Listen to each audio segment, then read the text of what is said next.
My name is Simon Lewis. I'm based at the University of Bremen. I'm one of the co-chairs of the Polish Memory Studies Group, a regional group of the Memory Studies Association. And it's my privilege today to introduce this, this fascinating book presentation. It's difficult to summarize the achievements of this group of scholars that we have with us today. We don't have the whole group. The projects that we're going to be talking about are based at were based at the Research Center for Memory Cultures at Jagiellonian University in Kraków in Poland. This is a very large, very active, very generative group of scholars who have worked on several projects. For example, the latest one, also finished now, is the Awkward Objective Genocide Project, Vernacular Art on the Holocaust in Ethnographic Museums. And the two books that we're discussing today were based on another project called Uncommemorated Sites of Genocides. The Polish title is a bit longer, but that's the main bit. Yeah, and so one of the outcomes of that second project was these two books, as well as another one, a third one, the monograph by Roma Sendyka herself. But today, our focus is on the two edited volumes on non-sites of memories, Necrotopographies and Necrotopologies. What that is, what that means, we're going to hear from the authors and editors themselves. I should also mention, we don't have the whole team with us today. As I said, it's a large team. Two of the authors, two of the collaborators of this project were rewarded in the 2021 article competition of the Polish Memory Studies Group. We have a prize for the best article published in 2019 and 20, which was awarded in 2021.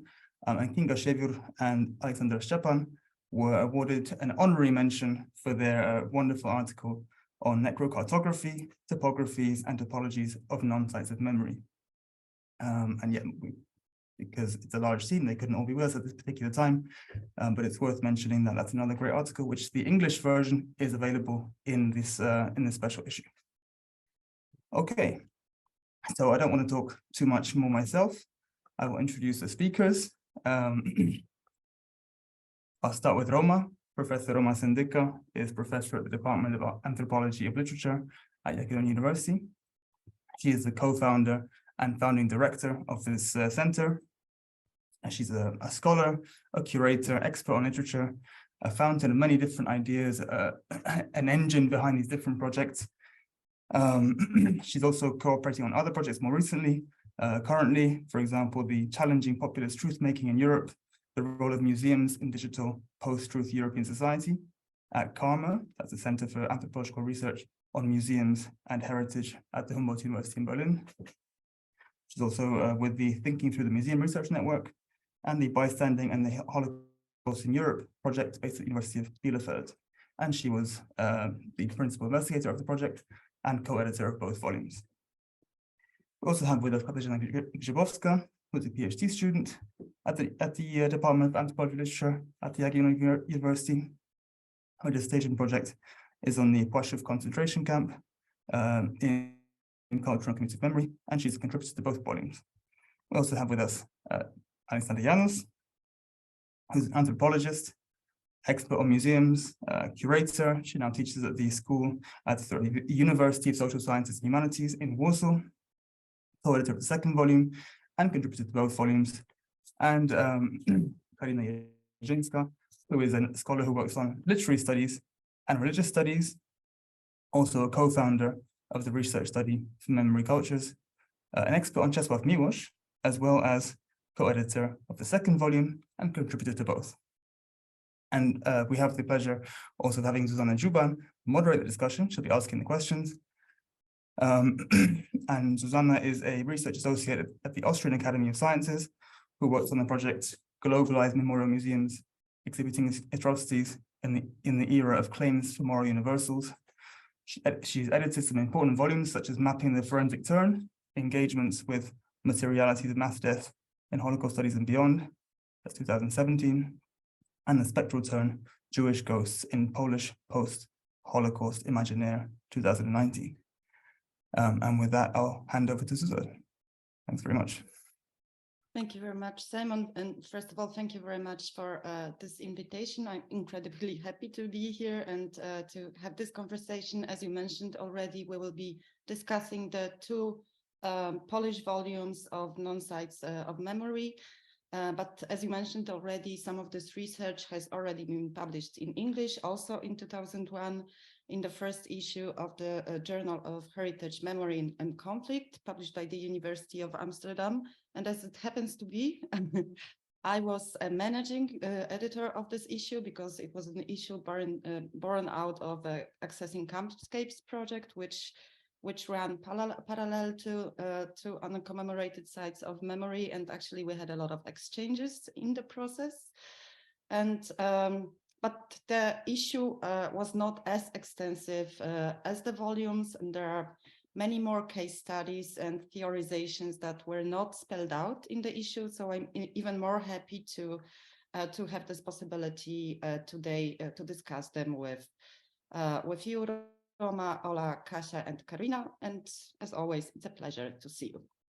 So first of all, I would like you to maybe spell out or give a general introduction of your project to our audience.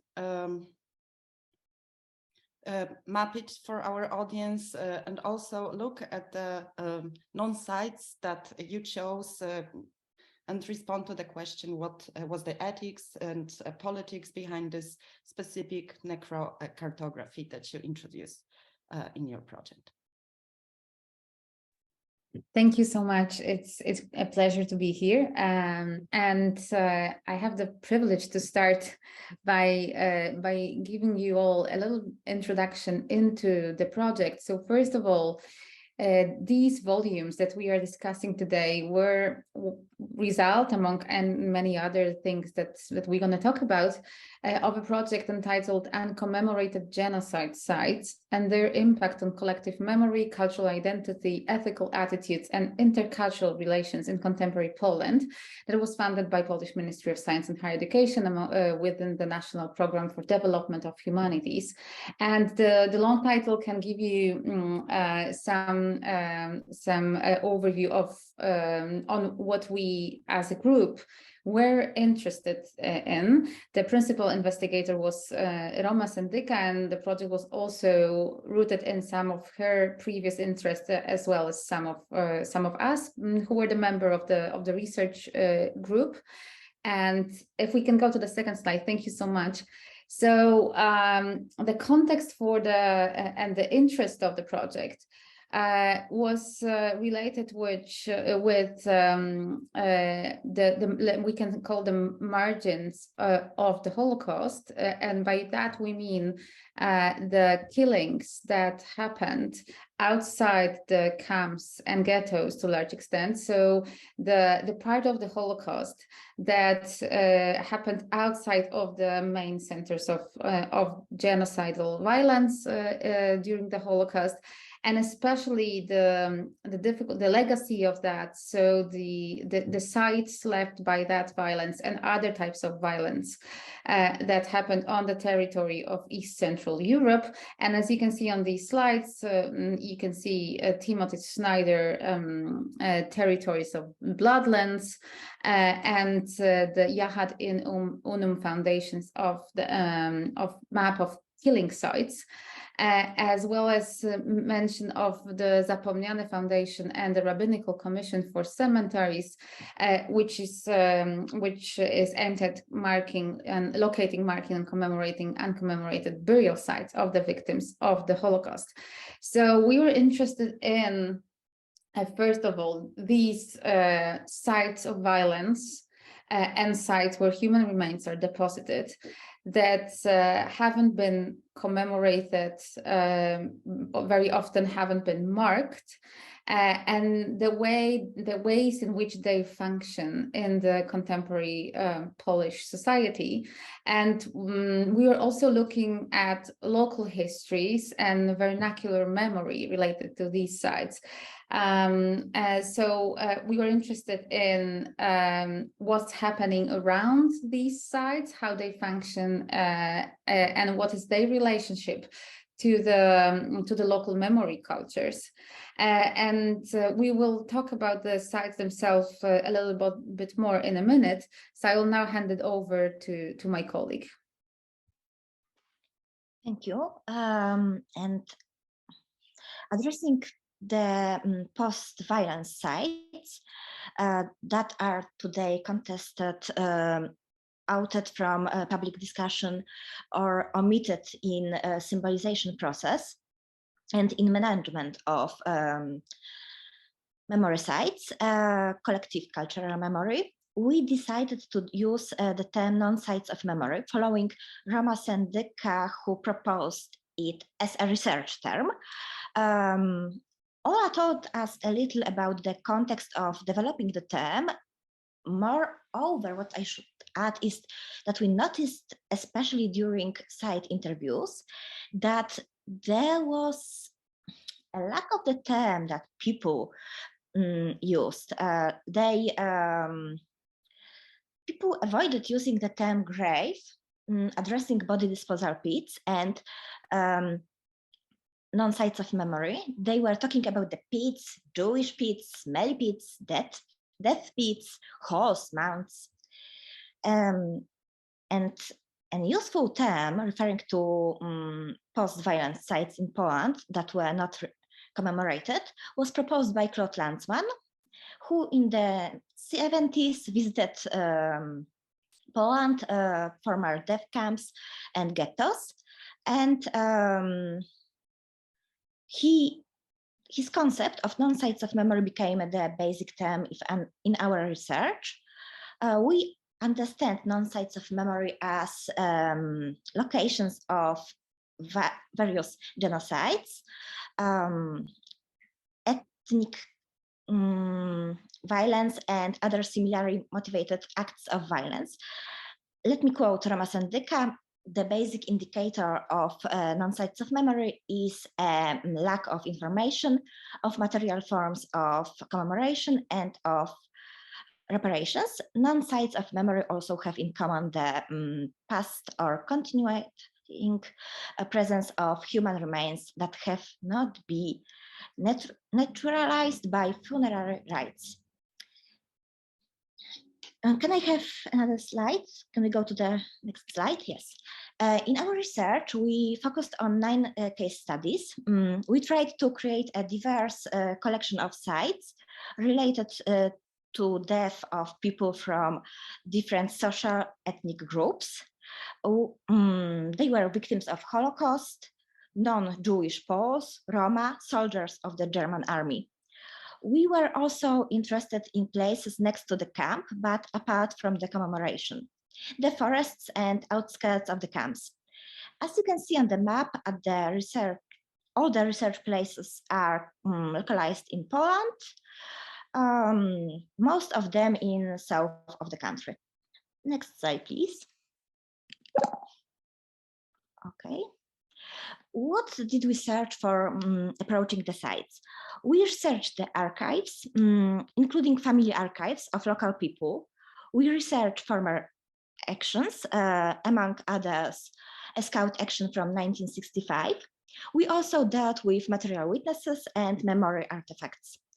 We were talking with the bystanders and post-bystanders, bystanders' descendants and former neighbors of the bystanders, as well as with newcomers, new citizens of the localization of our interest. If possible, we invited them to visit the site with us. Okay, may I introduce Karina now? Yes, here I am. Sorry for the delay. So as you have heard, the research phenomenon that we, inspired by Roma Sendyka, chose to investigate is a very complex one. And there are many different, exciting, interesting, troublesome consequences of that. To address properly this phenomena, we needed a multidisciplinary team, and kind of a transdisciplinary approach to build within this team. And that is what we hope, everyone hope, has been done.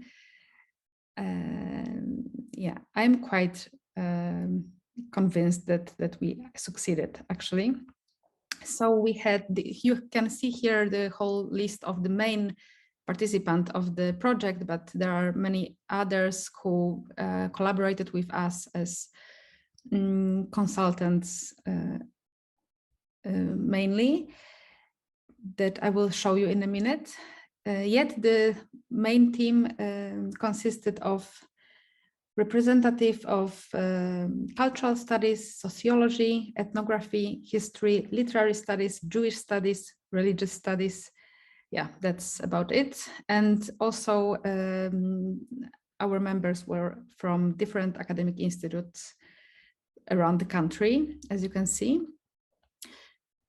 I listed here on the first slide about the team two institutions that was particularly helpful apart from the academia, from the universities, which is Yad in Unum and the Rabbinical Commission for Jewish Cemeteries in Poland.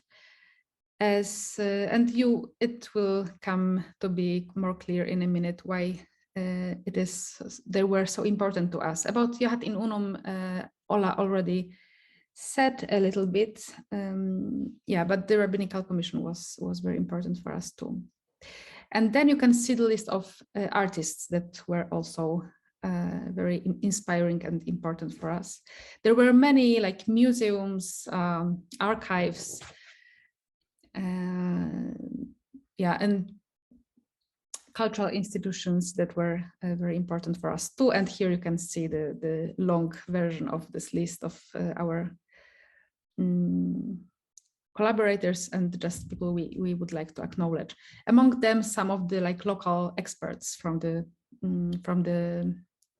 places we went to visit and to explore and study.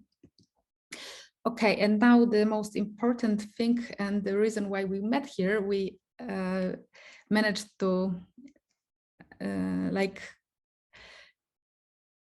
translate all this experience into texts, first of all, and it was this English version of our studies, English like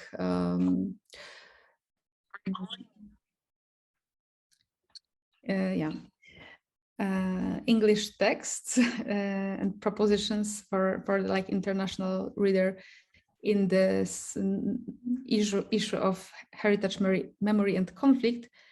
And in Polish language, we have those three books, one of Roma Sendyka that should be discussed separately probably, but those two green books that you can already know from the invitation to this meeting, these are the books that I would talk about a little bit more now.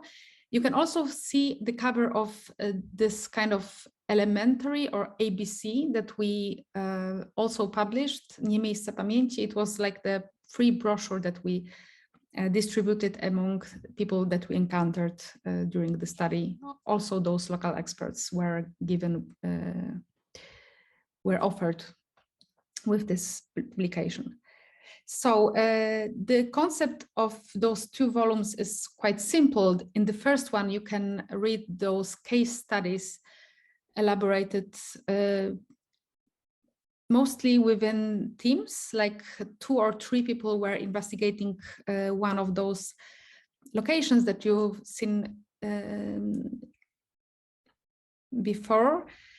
And one of our like methodological ideas was to make everyone research more than one location, or to visit at least more than one location, to have this knowledge of this kind of memory culture, the network that we researched, that was not based only on one location. So that's why most of those articles that you can find in this first volume are collaborative. Okay, and yeah, I think we will elaborate on that in a minute, what exactly happened in this first volume. Maybe one more thing. We tried to structure each chapter in a specific way, common way, that we also elaborated with along the study.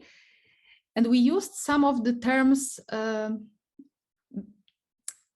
taken from the local discourse of those people we met on the locations. That's something that Kasia was saying a while ago, that we searched for new vocabulary to describe this phenomenon, and people like provided us with them, with some of the terms that we needed.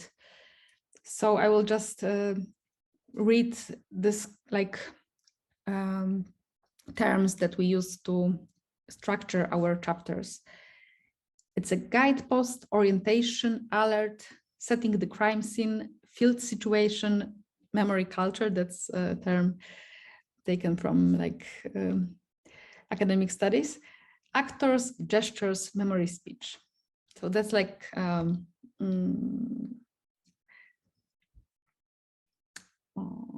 yeah, vocabulary developed during the research. And the second volume,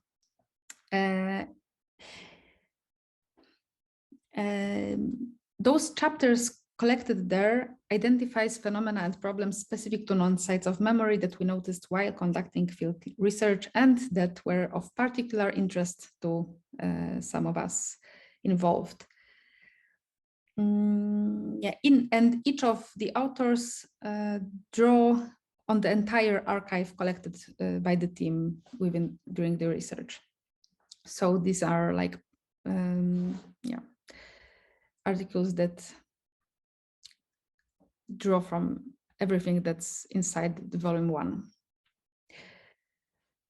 We write about like mapping of killing sites by their contemporary neighbors as performative actions. That is this article that won the prize of Memory Studies Association that Simon mentioned before. We identified different groups of human actors whose actions determine the current state of non-sites of memory. We proposed the category of testimoniality, a particular kind of disposition to undertake memory actions. We also ask what role non-site of memory play in the process of creating a difficult community of heritage. I won't read all of the list of kind of findings that are there in the book. I will left it to the discussion. Maybe the shortest way of saying that the volume is divided into 5 parts, focusing on either like human actors, non-human actors, commemorating process, like ceremonies of like transforming the non-sites of memory into memory sites. What else? Religious interpretation of this strange, awkward heritage that non-sites of memory are.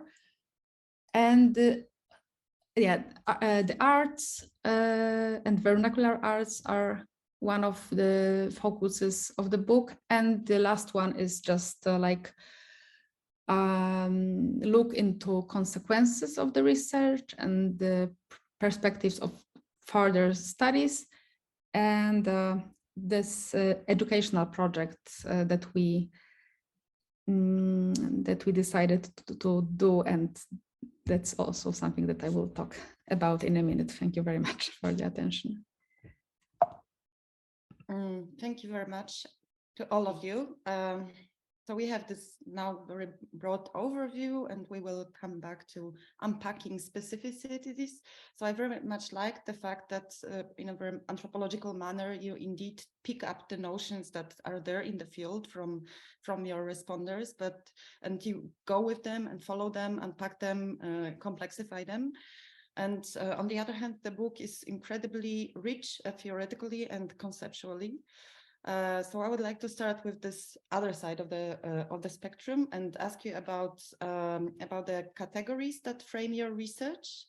and not only those of necrotopographies and necrotopologies, which also structure the volume, but also others that served as your main conceptual and theoretical tools. And so the question is obviously, what new do they allow to say about the geography, in quotation marks, of the Holocaust in Poland? So so it seems like my turn to explain ourselves.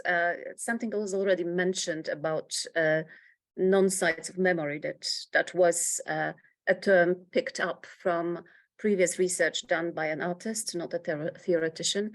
And one thing I need to add is that this term was devised in 1985, a year after Pierre Nora published his seminal, very important, very impactful Sites of Memory book, first volume in French. And Claude Lanzmann was responding to that, saying, well, what I saw in Eastern Europe was definitely something different, or quite the opposite, and hence the term non-sites of memory. And when we were preparing for the project, we checked possibilities. So who wrote something about negative spaces? And there were at least 10 more possibilities, but the Claude Lanzmann's one was the first one, the oldest one.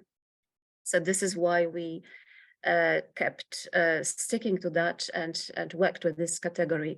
And necrotopography and necrotopology was a bit introduced by Karina, so I will only say a few words. So topography and topology are two, so already the endings suggest different approaches. So I need to stress that this study was interdisciplinary study, so it concerns contemporary situation. So it's not a historical study. So we did not check what happened in such sites as historians do. So we of course worked with the documents from the Institute of National Remembrance. We tried to amass all possible data from the past, but our possible data from the past was from all possible sources. So these were private archives, vernacular archives, and gossips, artworks, small leaflets, tiny booklets produced by vernacular historians. So we were a little bit bulimic, like we were amassing everything that was produced around such a site, trying to conclude one key, so to conclude from that and answer one key question: what does site mean? What does it mean to people around now? So this was a contemporary study, interdisciplinary cultural study. We checked, we looked for memory cultures rather than historical meaning of the site. So necrotopography was our first take. We had to understand the site, so we had to map it. So this first volume is very, it's, let's say, horizontal, descriptive. We tried to understand, we tried this mapping, collecting information and describing in as closely as possible the site in question. And the second take, presented in the second volume, was to conclude and to find meanings, to build concepts, to try to understand what these sites do to people nowadays, what actions they generate, what meanings they generate. So this was a completely different work. So we had to look for connections.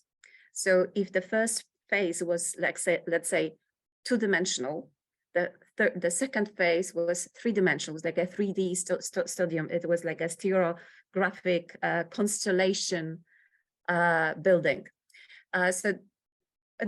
So these were these two main concepts, and another concept, an idea how to collaborate and how to combine these different languages we were using as sociologists, historians, cultural studies scholars, memory scholars. That was extremely difficult to find common ground and common language to express what we saw. So we decided to really seriously think about the site itself as a subject, as another player in our multivocal choir. So we really we simply followed the site And the site was something that one of the 20th century theoreticians from actually art history called theoretical object. So an object that is actually not only requiring historical explanation, but also challenges you to think theoretically, but also does not leave you alone with this challenge, but somehow directs this challenge, informs this challenge. So, as he said, secretly programs the theory. So we allowed these sites to program our theory, and this was how we were working. And the second volume is extremely rich in ideas presented by my excellent colleagues who were very, very creative in proposing new terms and new approaches, like testimoniality that you already mentioned. So the faculty of object sites to give testimony, like there's a research on mapping that was already mentioned, and different approaches to art-based research when we invited artists to help us sometimes unpack these unsaid, extremely affectively difficult sites. Probably that will be enough for start, and we could probably come back to. I'm sure that the theoretical and conceptual ideas will come back in during our further discussion. Yes, definitely. We will come back also to the role of art in your project, which was immense and very important. But first, I would like to ask you about the role of the post-anthropocentric approaches in your research, because this was also named in the invitation to the event. We cannot neglect this aspect, which is also very important in your research project. So my question would be, what did you gain by adopting or like resorting to this perspective? And only after like thinking about this question, I thought that it might be somehow tricky, and like what to gain from anthropocentric approaches, because of the recent discussion that followed the publication of the special issue of the environmental history of the Holocaust by Ewa Domańska and her team, and the debate that started afterwards, in which Omar Bartow and Jolanta Tokarska-Bakir, for instance,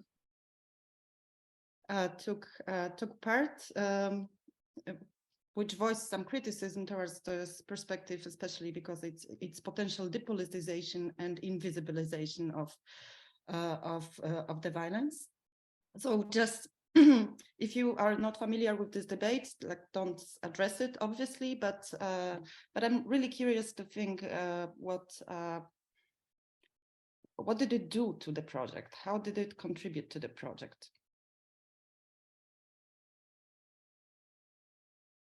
So perhaps I will be adding a bit to that. Of course, we know the discussion on environmental history and this environmental history of the Holocaust that was proposed more or less in the same time, or built up more or less in the same time we were working. Jacek Małczyński, one of the members of our team, was also part of the team proposing this internationally challenging idea how to approach the Holocaust. And so I think that we were somehow in dialogue, but what is different in our approach to that, what was proposed by Ewa Domańska and her team, is that we do not stop. So we take the post-anthropocentric phase. So we look at site as an actor, but we do not stop here. So we think that you need to use it as a jumping board to come back to humanist approach and ask about the fate of the victims and how the victims should be commemorated. So I'm usually explaining it like this. For 70 years or 80 years now, it was extremely difficult to explain why fields of ashes should be commemorated. Why sites that have no particular historical meaning because they're too tiny should be cared for. And post-anthropocentric methods give you tools to say, well, these are subjects, so they have rights. So it actually directs back attention to such neglected, too tiny historical objects. But of course, if we stay here and say, well, let them decompose, let the ashes be ashes, leave them alone, this would be a very post-anthropocentric standing. But this would not allow us to ask the question, why should they be commemorated, and come back to the victims again and perpetrators as well. So I think that post-anthropocentric theories are extremely useful for Holocaust studies scholars to address these difficult to grasp aspects of Holocaust where the victims became ashes, tiny pieces of bones, and they are absolutely not put into graves. There was no burial for them. But I think that then we should make another step, like a parable, back to the question of human victims. So that would be my standing on the post-anthropocentric. Useful, but this is extremely useful because it opens really a new era and allows to come back to issues that were extremely overlooked.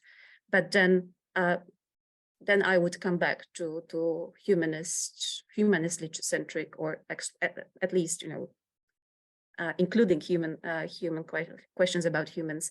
I would come back to these aspects. Would any of you want to add something to this, or should we move on to? I actually feel that something that I planned to say afterwards would very well suit into this moment of discussion, if I may, because you asked particularly about what did we gain by taking this post-anthropocentric stance. And I noted for myself something about our ethics, ethical issues involved in our research. One of them was that we, going into the field, we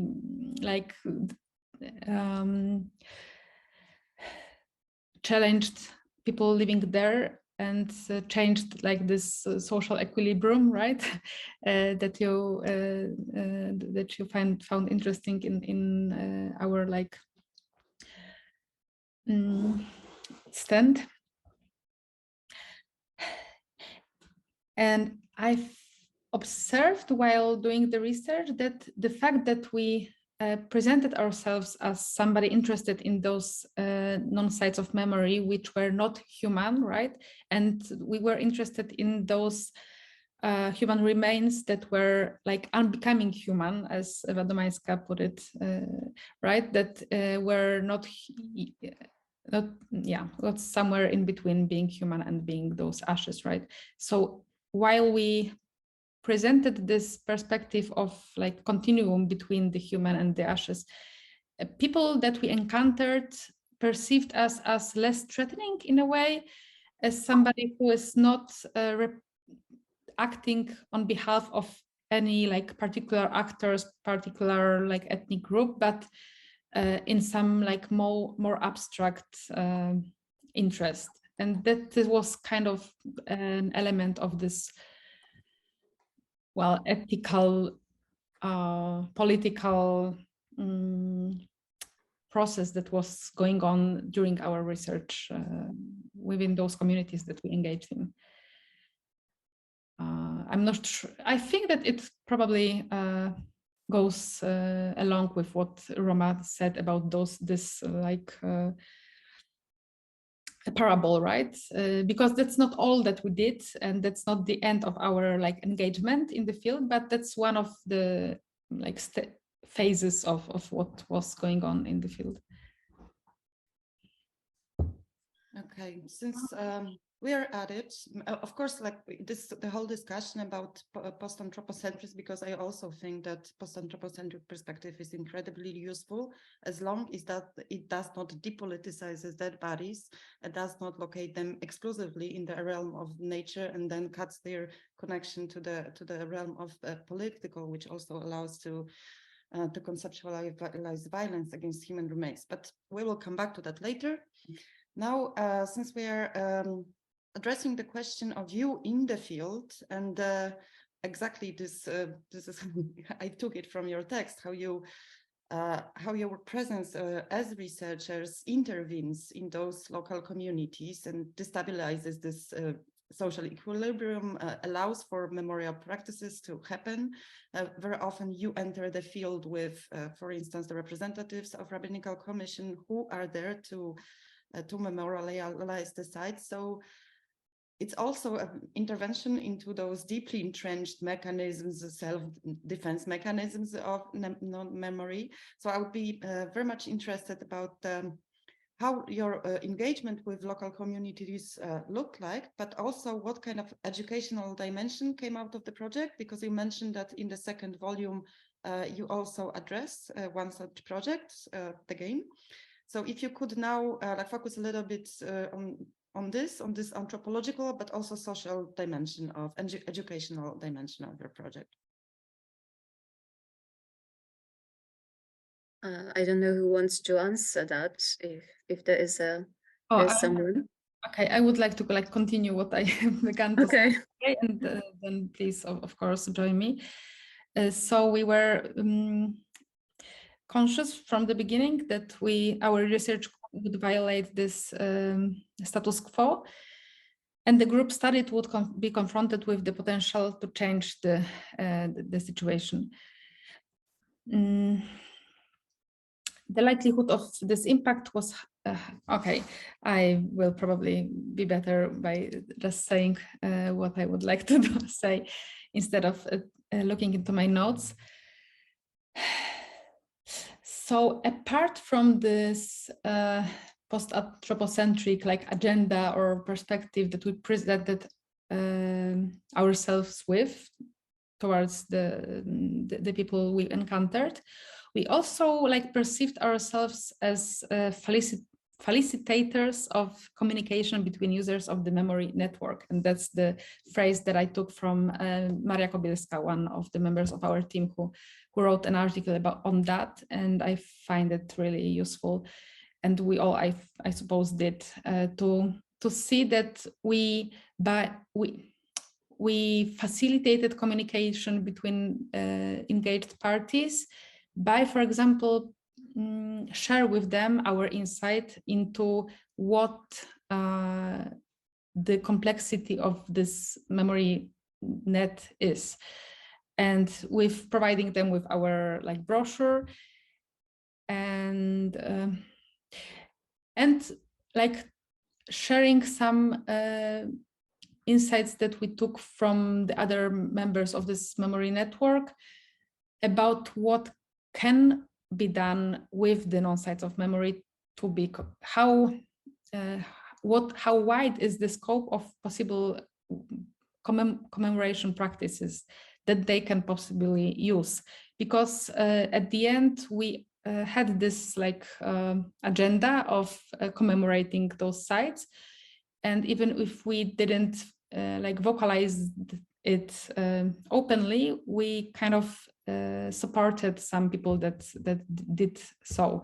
For example, the Rabbinical Commission, but also some local activists. And yeah.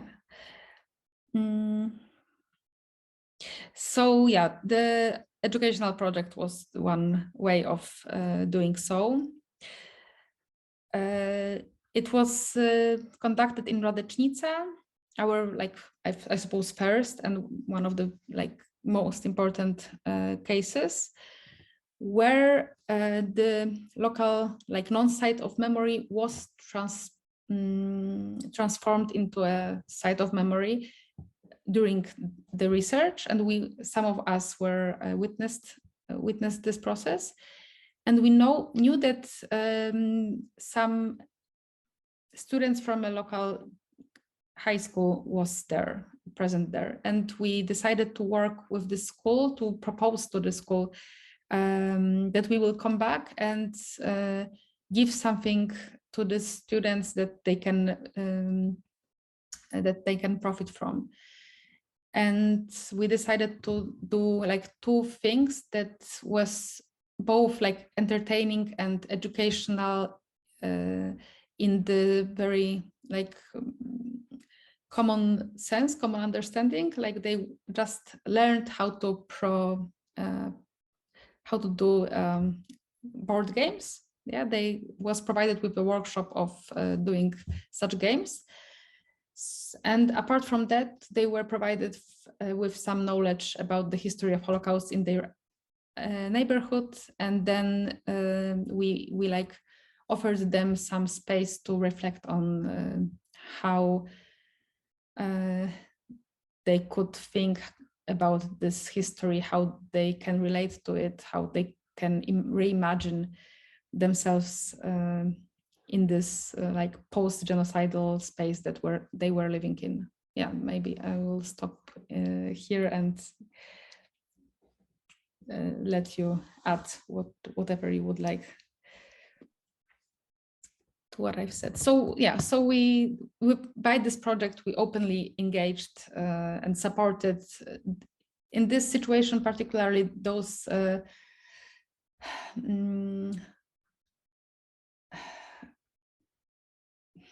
teachers that were working with those students, right? Okay.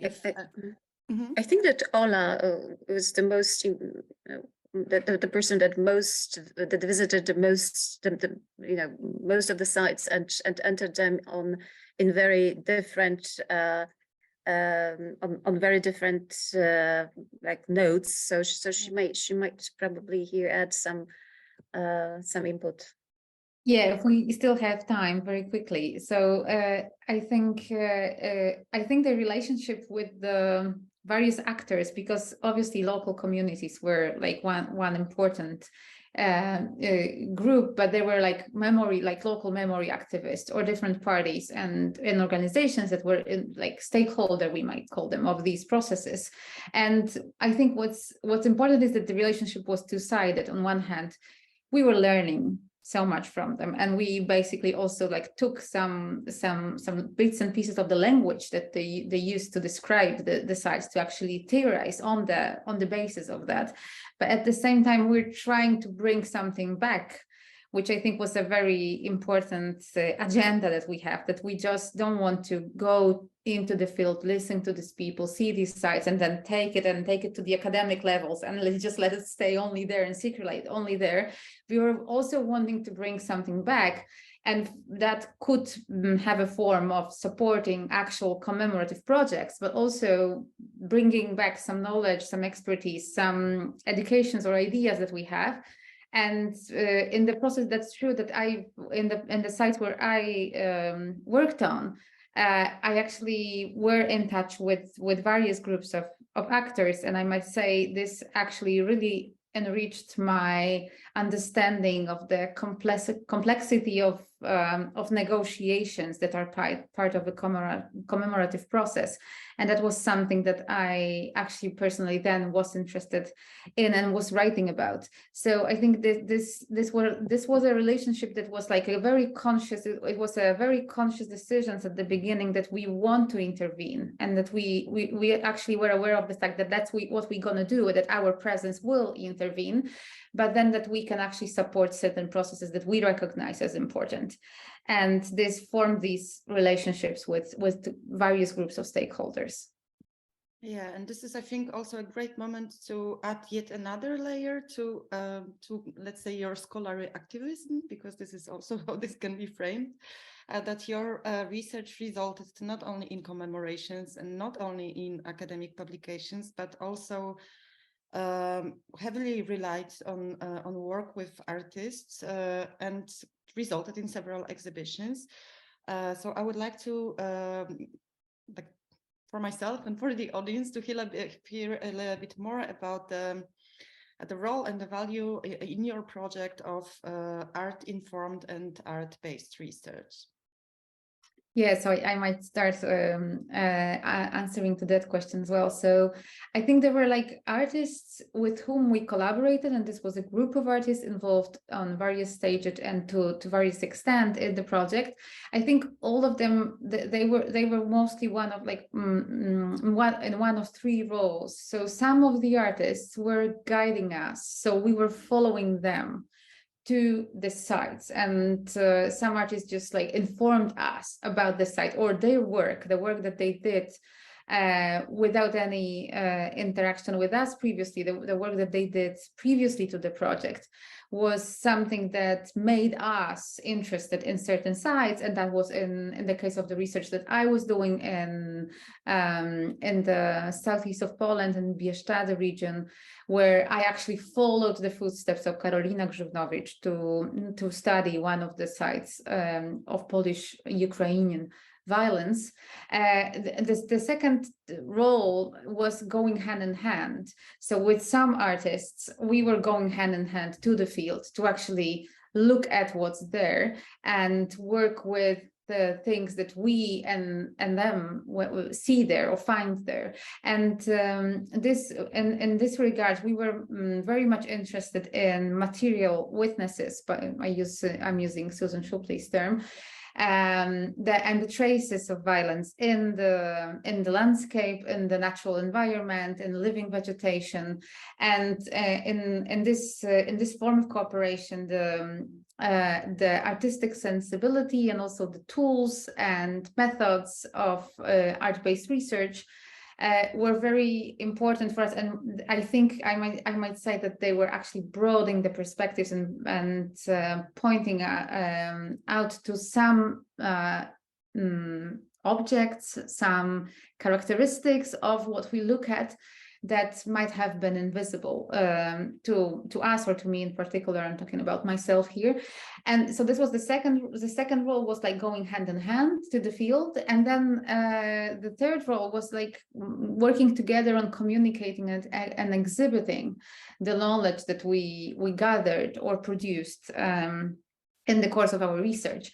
And this took form of exhibitions, as you already mentioned, and working and co-working on producing certain artistic objects and installations.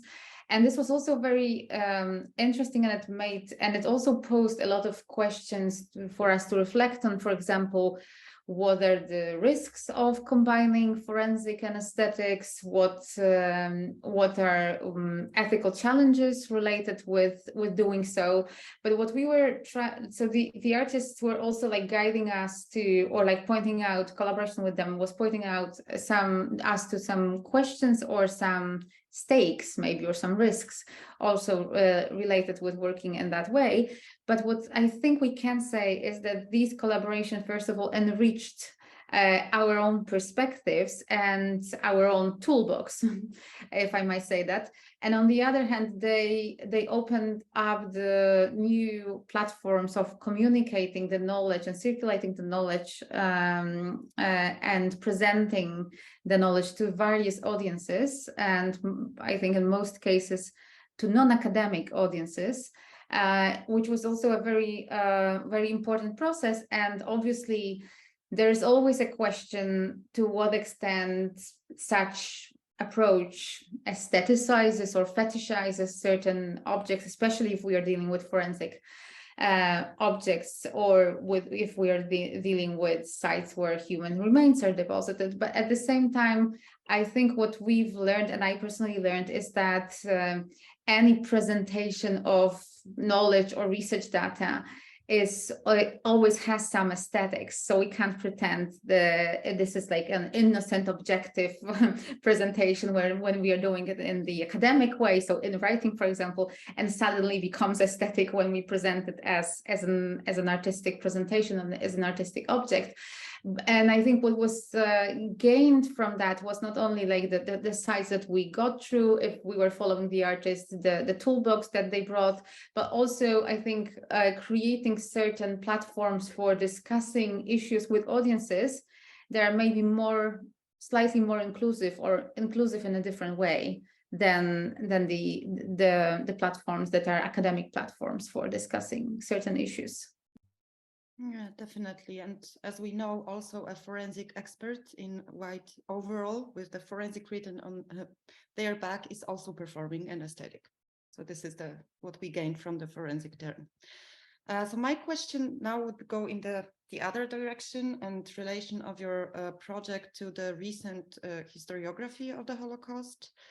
The research done on the Holocaust and its aftermaths by the Center for Holocaust Research in Warsaw, but also people working at the Polish Academy of Science, Joanna Tokarska-Bakir, Elżbieta Janicka, Tomasz Żukowski. And I understand that you're speaking about the memory of the site, contemporary memory of the site, but I'm not sure it can be really understood and comprehensively grasped with all its omissions, silences, and violences if it's not understood through the history of the site. So I was thinking, because all this research that I mentioned indicates, sometimes directly, sometimes less directly, that to go beyond the camp means to acknowledge finally the scale and scope of the Polish involvement in the Holocaust. And as a result, to challenge the notion of bystandership. In your project, you speak either of bystanders or post-bystanders, so you decided to stick to this concept. Like, very easy question as well. So this seems like the question to me. So I will try to answer. I'm really I'm interested in bystander studies. I think this is something that Poland, especially Poland, should do and should be like excelling in it. And I would say that because at the same time that we concluded that we were concluding our project, the team led by Barbara Engelking was working on a project called Witnesses to the Holocaust, meaning bystanders. I was invited to join the group so I could observe development of the notions there and within our group. So I would say that the first misunderstanding is that bystander studies were never about people that were indifferent. The bystander as an indifferent actor is a very general description and the definition of a bystander that can be found in general Holocaust encyclopedia. But actually, from the very beginning, bystander studies, from the Raoul Hilberg book and the first monograph on bystander history from 1999 by Victoria Bennett, it was always meant as an implicated person, always meant as someone who was part of the violence. So actually bystander studies as a discipline always think about bystanders as those who are taking part in the frame of violence. The question is if you think that they are outside of the frame and they just join the perpetrators, or if you think that they are inside the frame and they are part of what is happening. So I would say that in our research, we never thought about bystanders as someone who is neutral. So we always thought that they were part of the doings. And because our research is so contemporary that we ask about today's fate of the site, we are actually challenging post-bystanders attitudes. So we were looking at practices that post-bystander extend to the site, like leaving trash there, or leaving branches and stones, or leaving this, or like building small vernacular commemorations as if waiting for someone that comes and does something more proper. But also you are observing those who were doing nothing. So in my book, actually, is this the central chapter is that the last one I wrote is about how these sites are not graves, and how actually to understand them, so that the today's handling of these sites by the local communities, how to understand it as apotropaic, very old Celtic gestures of like keeping away from something that is threatening, because there are unburied dead people. So anthropologically, this is like a threatening object. So the other possibility is to work with these dead people as dead people and try to build some small funeral structures for them. This is done by those who are most involved and concern the victims, human victims. But there are also those who absolutely do not care. And if anthropologists are right, this is impossible. So you cannot live next door to someone who is dead and is not buried. So you cannot live with a corpse. Of course you can, if you understand the corpse as a thing, as an object.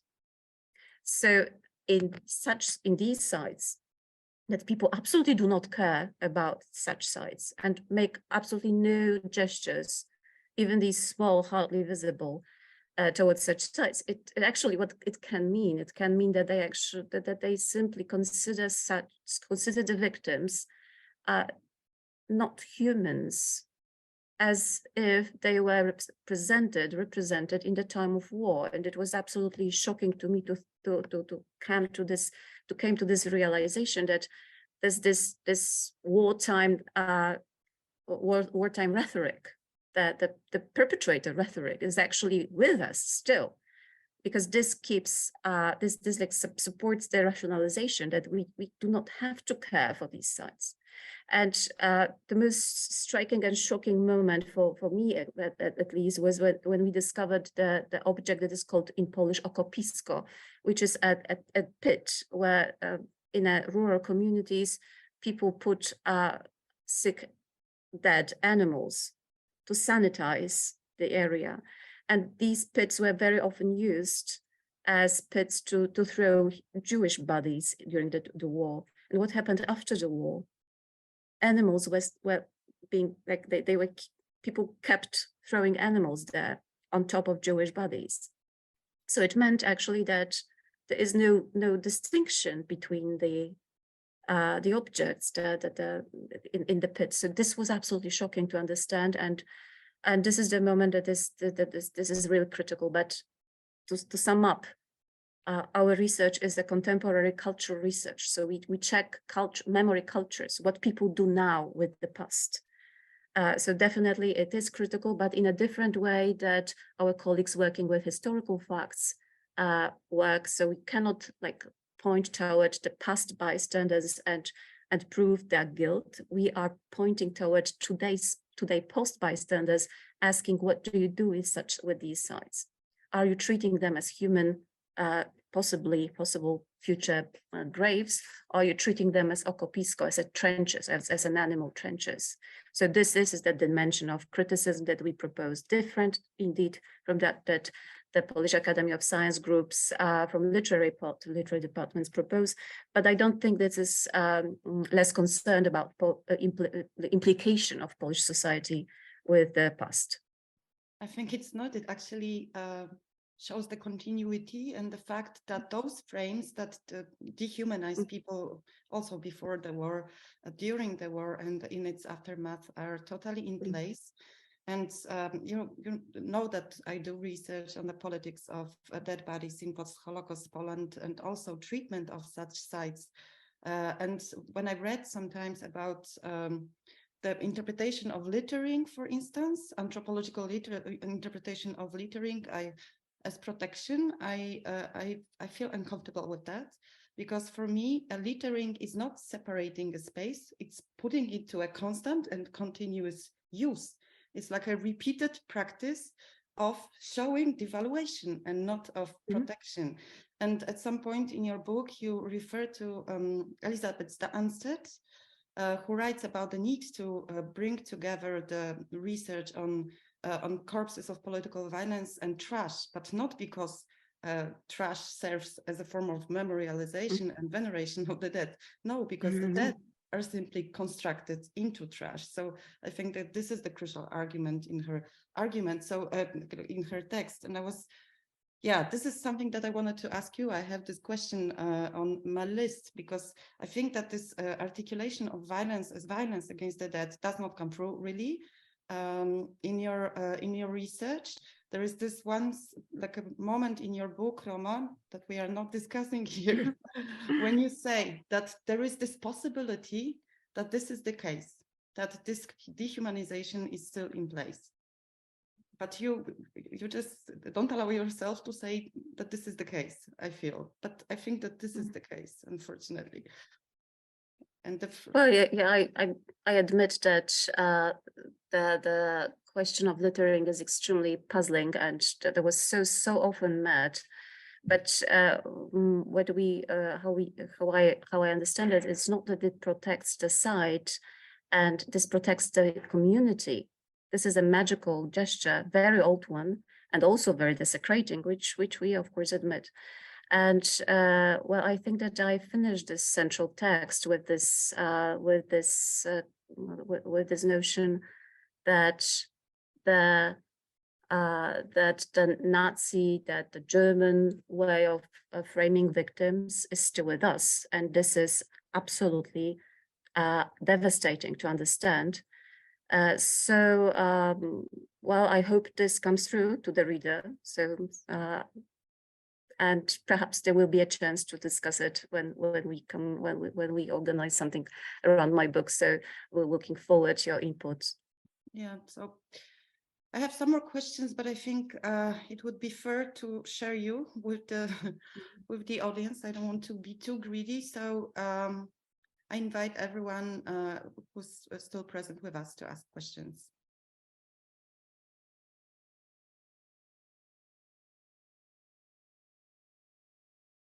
If not, I will pause mine.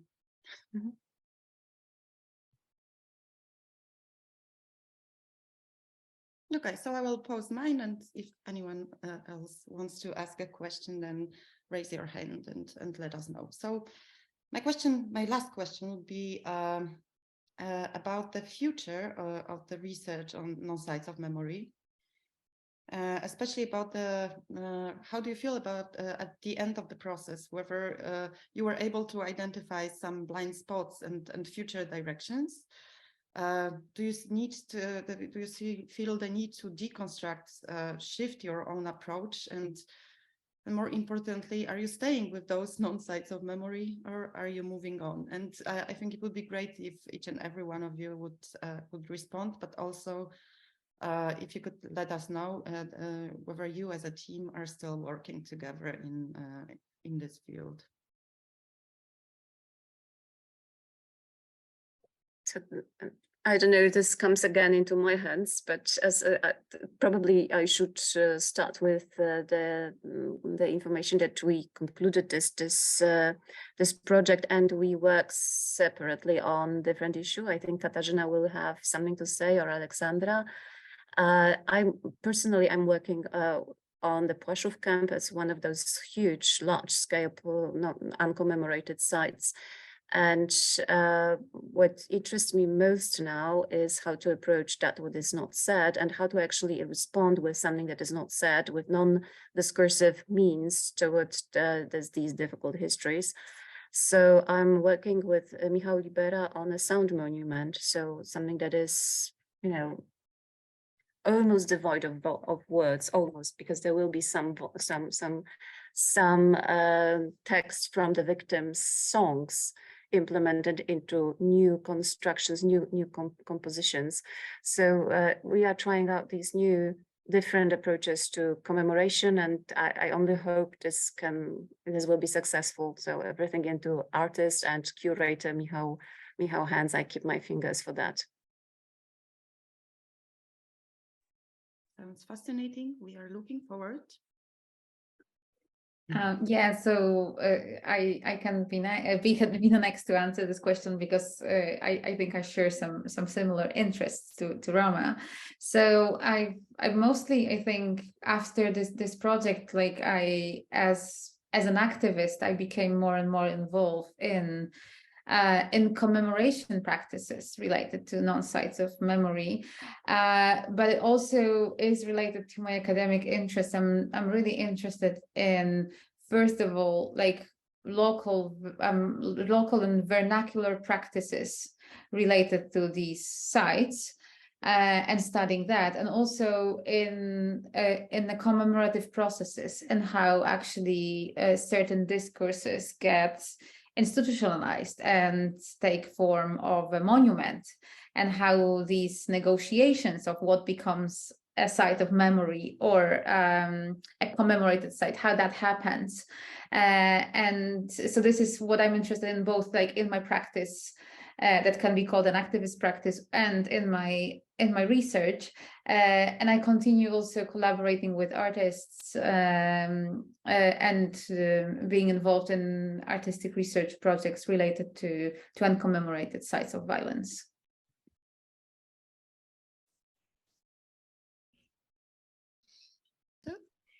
Okay, and I like to tell you that I'm writing my PhD project not on Plaszów. It has changed couple of years ago, though it can be, you can still find such an information on the web. So sorry for that. I'm writing my PhD on Krępiecki Forest. So on the case I've been researching in our project. And I do feel that Krępiecki Forest case demands a book, not just an article. So especially because of many different stages of or moments in history when the human remains were present in the forest floor, because mostly of the looting, but also be treated as kind of pollution, as you discussed, Zuza and Roma, a couple of minutes ago. So yeah, I'm continuing this work. You should now advertise your new article with Hannah Wilson, I think. Okay, so okay, thank you. So this article in Revue de la Shoah was published maybe a month ago with Hannah. It was written with Hannah Wilson, so in a cooperation with someone who has local but still somehow a broad perspective. And we were dealing with Krępiecki Forest and Sobibór as site and non-site of memory. So, and in the conclusion, we wrote that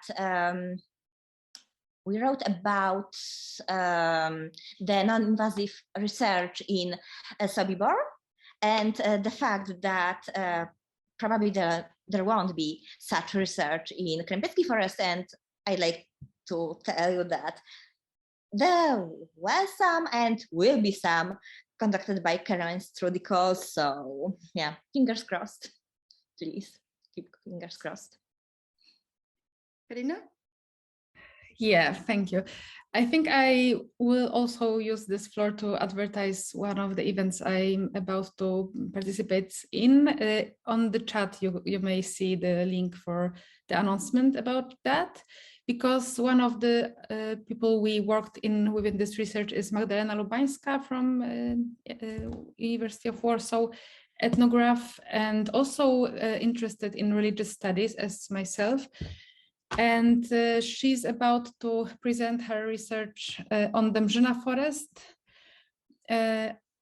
within this working group on lived religion in Eastern Europe and Eurasia. And myself, and also Aleksandra Szczepan from our team will discuss her research during this meeting. So I invite you all.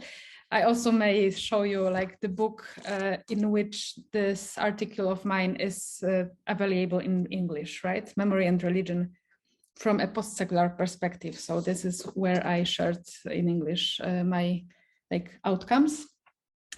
And yeah, for me, the future is on one hand, still inside this, our research center for memory cultures, as we are about to launch a new project about potential histories of Poland.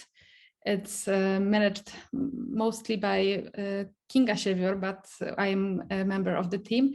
So our plan is, we just got the money to do so for like 3 years, I think, invite scholars from like around the world to discuss with us some new methodologies and approaches to like research this kind of potential history. This is the term of Ariela Azulay. And so I think it is connected with this research we are discussing today in a way that, among many reasons why this like politics towards dead bodies in Poland looks as it does, is that Polish culture is so like Catholic centered, Catholicized, and that is of, well, that is the thing that is interesting for me, that like this Catholic discourse somehow oppresses this potential like Jewish theology that can be like activized to commemorate Jewish bodies, right? This is the case that I researched particularly, but that is not only Catholicism. There are some hegemonic Polish discourses that maybe well, yeah, we do admit that we have some agenda, should be like weakened, made weaken, more weak, to let in some other discourses. That's the very simple thing to say, but so just researching the possibilities of some like minor discourses to be a part of this Polish history. That is a kind of goal of our new research project, very broad one, but we just had this like institutional structure to do so, and we just about to use it to explore some things that are interest of us. Yeah, sounds like a good idea, because I think that we cannot think about research on the Holocaust at the moment without thinking about what is happening in the Polish-Belarusian borders, which I think speaks so loudly to the fact that we didn't move that far from the Holocaust, from the time of the Holocaust in the immediate post-war periods, and there is so much to be deconstructed and so much to be done. And I think it also allows us to reconsider the notion of bystandership a little bit, not only through the notion of, like Żukowski would have, for instance, activity and complicity, but the very act of letting die by denying support, denying help, denying shelter is already a form of necropolitics. And I think that the Polish-Belarusian border shows us that, and we cannot unthink that. Is there anyone willing to pose a question? Simon, yeah, go on. Hi, first of all, sorry, Kasia, for presenting you incorrectly. Shouldn't believe everything read on the internet. Whoops. Sorry. Yeah, I have lots of questions, and thank you, of course, all of you for this fantastic discussion, for your great project. I have quite a few questions, being as it is a fascinating and very broad project. One is, so this connection between Pierre Nora and Claude Lanzmann. I find it quite hard to believe that, everyone knows about Pierre Nora, or pretty much everyone. Sites of memory became such a huge thing in memory studies for decades. And yet the year after Pierre Nora and team publish Livre de Mémoire, Claude Lanzmann challenges it. And yet it's taken, nearly 4 decades or 3 decades for a large research project to come and pick up on this Claude Lanzmann challenge. So why is that the case? Why did no other scholars take on this non-science of memory idea before you did? I just find that quite surprising, and I'm wondering if you have an explanation. Another question, I'll just bundle them all to give you some time to think.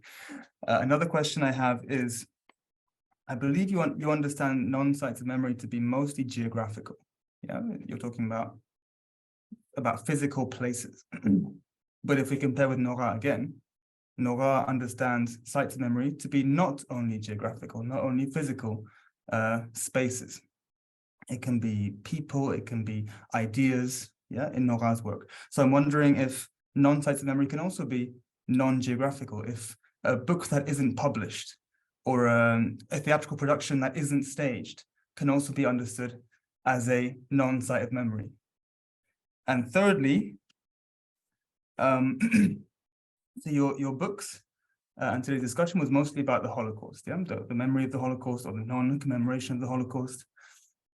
But I'm wondering also if non-sites of memory can be applied to other cases of violence. If we can take the non-sites of memory, not of mass murder, but of, say, Stalinist terror, of a mass population transfer, of state terrorism in Latin America, just for example. So how transferable is this concept? I guess that's enough for now. Okay, who would like to start? I would gladly start because this bothered me as well. They're very good questions. Thank you. So the first one was, this is really surprising that such a handy idea. Let's like reconstruct the site of memory notion that was proposed, was also overlooked. And well, the very obvious and easy answer is that Claude Lanzmann was not promoting it. He used it in an interview for a psychoanalytical journal. So it's not a widely read output. And he was not returning to it, and only rarely scholars remembered about this notion. And there were some moments that someone somehow remembered that, like Georges de Duverman was commenting on this approach by Lanzmann, saying, well, we should look at these sites in spite of all. So he was actually opposing the idea of Lanzmann, of Claude Lanzmann. So I think that was kind of, this is really a potent notion, and I see that this is being used more and more often nowadays. So it comes back, yes. And you are right that the non-geographic that we were using the notion of non-sites, the notion of sites of memory, extremely empirically, like looking at empirical objects, that's like sites, and we were omitting these non-empirical, like symbolical objects that can also become sites of memory in Nora idea, and this was done with some objections. So objective, we wanted to focus on something that we saw in Poland being such an important issue. But I think, and now I'm like passing to the third question of yours, is it transferable? Yesterday I was taking part in a discussion in Warsaw on ghetto benches. So on the discrimination of Jews in the 30s at the universities. And the question was, is the ghetto bench idea a non-site of memory in Poland? So why did it not become a site of memory, something that we remember, continue to come back to that, discuss it, commemorate it in some forms of others at the university. So it was left out, and many such taboos, historical objects are with us in Poland. And I think that we can somehow remember it as something that is like a big elephant in the room, and is communally non-remembered. So we make effort not to speak about that, yet everyone knows. So these are these symbolical non-sites of memory who can come back. And yes, I think that it could be used for other genocides and other violences throughout the world, on condition that these violences, these types of violence, produce such tabooed sites, topics or physical objects that are communally constructed as something that we do not talk about, and we do not refer to that, and we do not engage with that, yet we engage, but in negative ways. So yeah, I think it could be used in different contexts as well. So yeah, but thank you for these questions. And Kasia wants to add something. Yeah, I believe that's also the case of the perspective. As you know, Western and Eastern perspective. So perspective of the locals who do have the non-sites of memory in their neighborhood, and perspective of the Western people who at that point did not enter those sites so often. Because non-sites of memory addressed by Lanzmann and related to the Holocaust at that point, were connected with his reaction to the empty sites. And I believe that sites without commemoration. So I believe at that point, I believe it was easier for a researcher from Poland or Eastern Europe to elaborate on non-sites of memory. And the term was not so obvious for the Western researchers. I may be wrong, but that would be my view. And maybe I'll just add one thing to the transferability, because it so happens that I'm now in Canada and I'm taking part in several events that are juxtaposing is not a great word, but at least putting together and looking at the legacy of the genocide of Indigenous populations in Canada and the Holocaust. And I think and some of these discussions, and this is also related with some art-based research that I am part of here. Some of these meetings discuss the notion of non-sites memory as a possible way of talking to sites, especially burial sites of children who were victims of the so-called Indian residential schools in Canada. If I may speak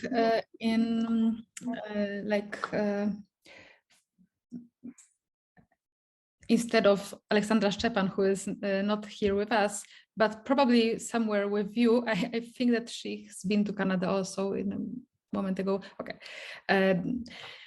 She worked for a while for like Holocaust Museum in the Washington, but